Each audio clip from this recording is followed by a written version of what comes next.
Hello, today I'll read from the book of 1 Samuel, the chapter 12. Chapter 11 was about, an interesting chapter that God showed to all Israel that Saul is the chosen one by leading him into a victory against the Ammonites. And now, and we saw that to be a king is not that easy. I think it was his first day of kingship, of Saul kingship, and he should lead Israel into fights. And more than that, he became victorious. I don't know if it was the same day or another day, but it was I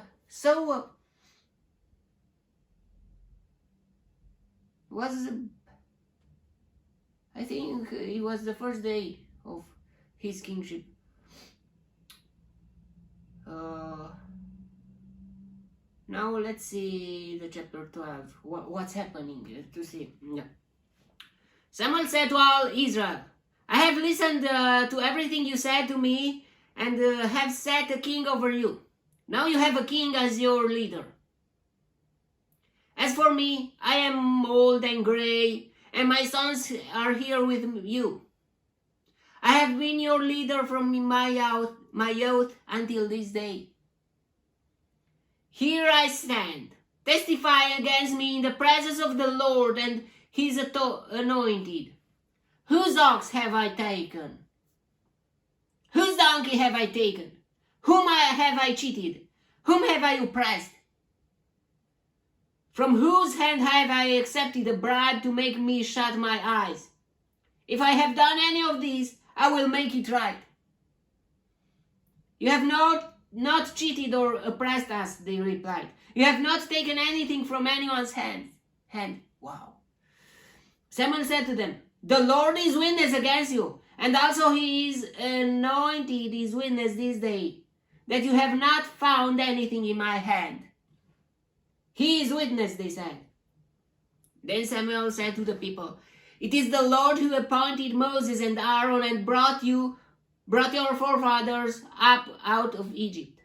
Now then stand here, because I am going to comfort you with the evidence before the Lord as to all the righteous acts performed by the Lord for you and your fathers.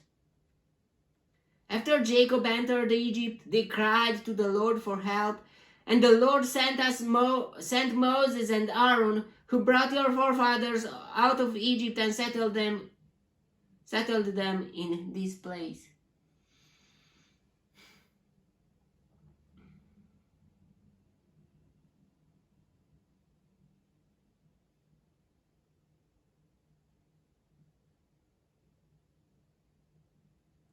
But they forgot the Lord their God, so he sold them into the hand of Sisera, the commander of the army of Hazor, and into the hands of the Philistines and the king of Moab who fought against them.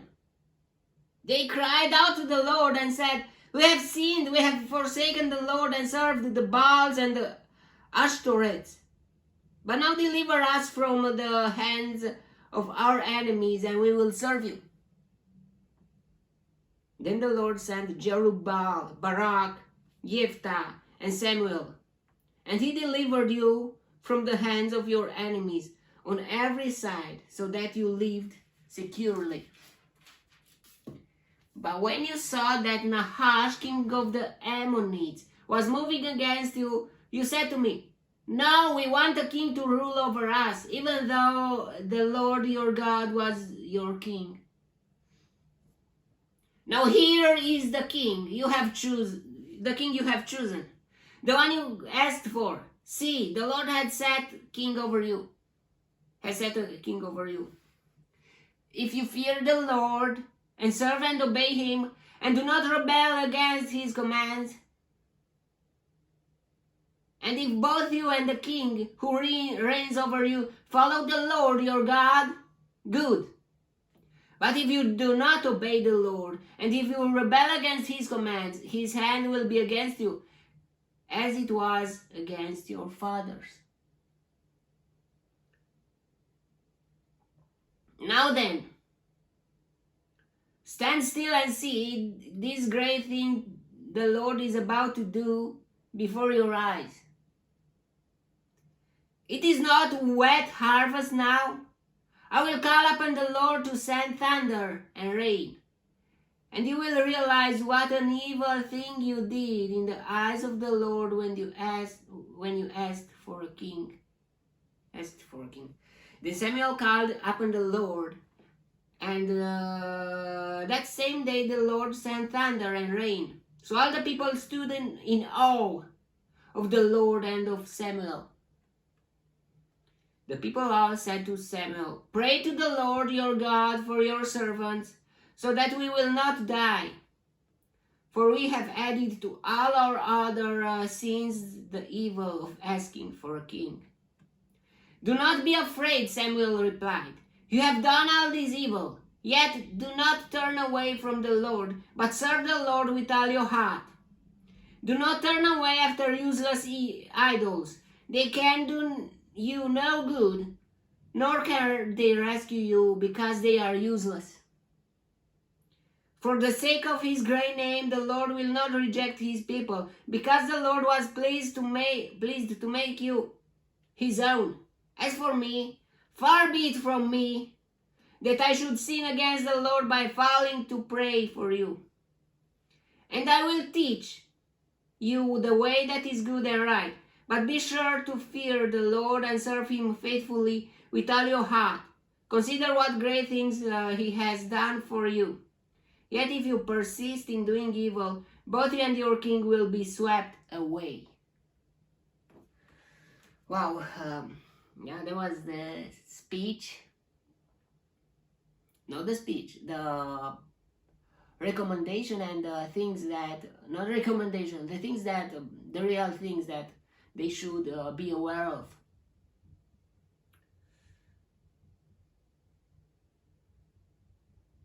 Samuel did not like that the people of Israel asked for a king, because in his perspective, God was their king. Yeah, but they were not following him in real. I mean, they needed a leader. They really needed a leader, because they were like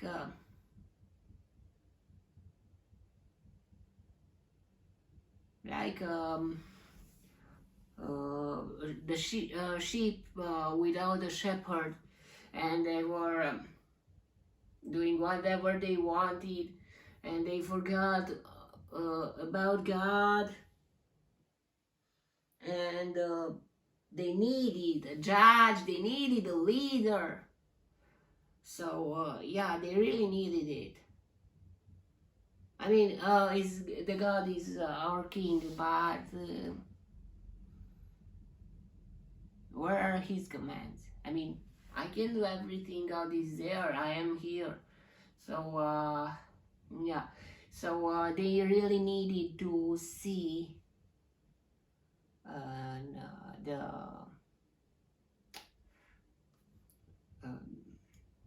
they needed a ruler.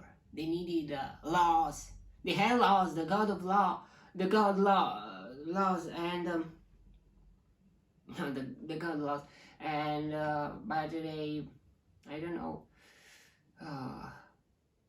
They really needed to be organized, and yeah, that was a very big thing, a big mistake, that if they had no